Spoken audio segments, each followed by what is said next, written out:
Today is November 5th, 2021. It is a Friday. Who I am in this story is not important, rather it is important the things I have now witnessed. Astroworld, Houston, Texas. Travis Scott is the only one performing. I don't know how many people were at the festival, but I do know that every single person was at that stage. My friend and I wanted to be close to the stage, as close as we could possibly get. We were not able to get very close, but we did end up on the side, near the walkway in the middle. Surrounding us were chest-high metal gates. Barriers. We stood there for 2 hours, as did every other person. Every gap was filled. Where your feet were placed was where they stayed. Energy rose as the time neared, beginning the show. Within the first 30 seconds of the first song, people began to drown in other people. There were so many people. Tall men, women. Women and men where the only thing they could see was the back of the person in front of them. The rush of people became tighter and tighter. Breathing became something only a few were capable of. The rest were crushed or unable to breathe in the thick, hot air. My friend began to gasp for breath, and she told me we needed to get out. We tried. There was nowhere to go. The shoving got harder and harder.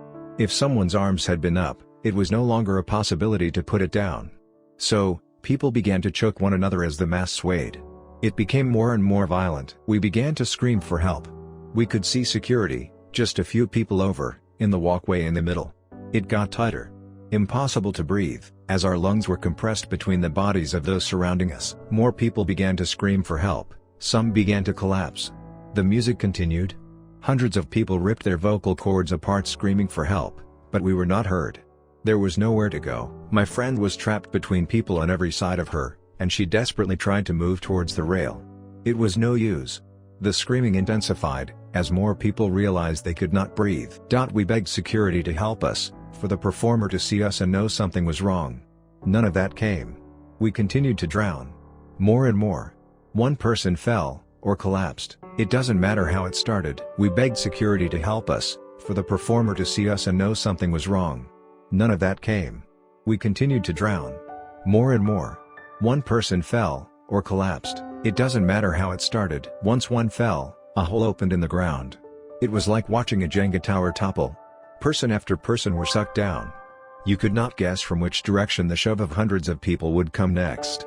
You were at the mercy of the wave. I watched my friend be dragged away from me, and lost sight of her. I began to realize in that moment that there is a way to die that not many people know about. Being trampled to death. I saw terror in every eye that I met, even the ones that told me to breathe and stay calm. We knew there was a very big chance some of us would not make it out alive. I was pushed away from the rail, into the crowd of people, where I could hear from another direction the shrieks of animals. It was happening all around me. These sinkholes of people. I was moved back towards the sinkhole I started at and was pushed to the edge of it. I sunk my feet into the ground, put my arms out and tried to stop anyone from entering the circle, or pushing those already in it. I was shoved further to the ground, my face down at the cold, hard plastic below us, and saw the body of a man. His face below mine. I lost it. There were people below the ones I could see, from above. There was a floor of bodies, of men and women, below 2 layers of fallen people above them. I began to shriek. I felt a primal tear rip through me, and I am not sure anyone understood the magnitude of the situation below. I screamed. There were people on the floor. There were people. Unconscious. Being trampled by every foot that slammed into the ground, as each individual tried to keep themselves upright. I saw his face. I became a shield for him. I think he smiled at me. Then I was shoved to the side.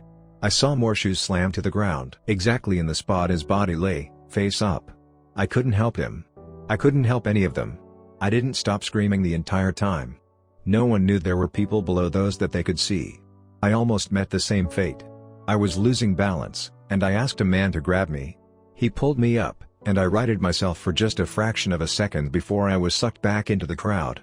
I couldn't take what I saw. I had to get out. I had to get help.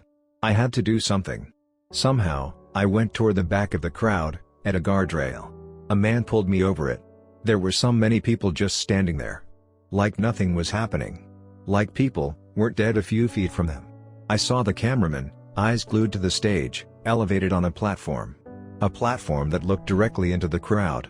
I climbed the ladder and pointed to the hole, telling him people were dying. He told me to get off the platform, and continued filming. I screamed over and over again. He wouldn't even look in the direction, so I pushed the camera so it pointed toward where I had just come from. He became angry. He called someone else up. I told him the same thing.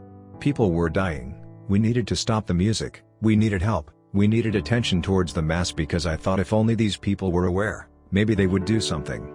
The other man grabbed my arm, and told me he would push me off the 15-feet platform with no sides if I didn't get down. I told him to help. I told him people were dying. I showed him where. He wouldn't look in the direction either. I was in disbelief. Here were two people that could actually do something. Had the power to do something.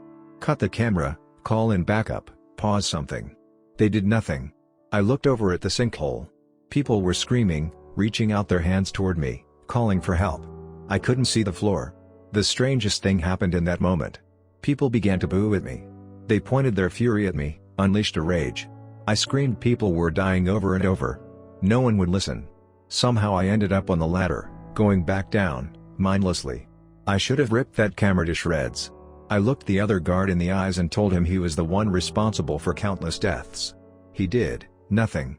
I went under the platform, called 911. The only thing they said was they were calling the medical team in. I told the operator over and over we needed to stop the concert because we just needed a pause. We needed light, awareness of the deaths. Nothing. A kid watched me under the platform, watched me break down in tears, explaining how saw people crushed, stomped on, unconscious. He watched the operator say nothing of use to me. I went out, not sure what to do. Suddenly two men in red medical shirts, looking confused and lost, bumped into me. I explained everything and they told me they had gone in and saw nothing. Two girls that were in the pit with me were standing beside me, heard that and helped explain it was there. We led them to it. They climbed the metal gates and went through to the people. Those were the only ones working that were brave that night. I had endless respect for those two men. We waited, the two girls and I, and watched people being thrown over the railing, people trying to escape the cage we had been in.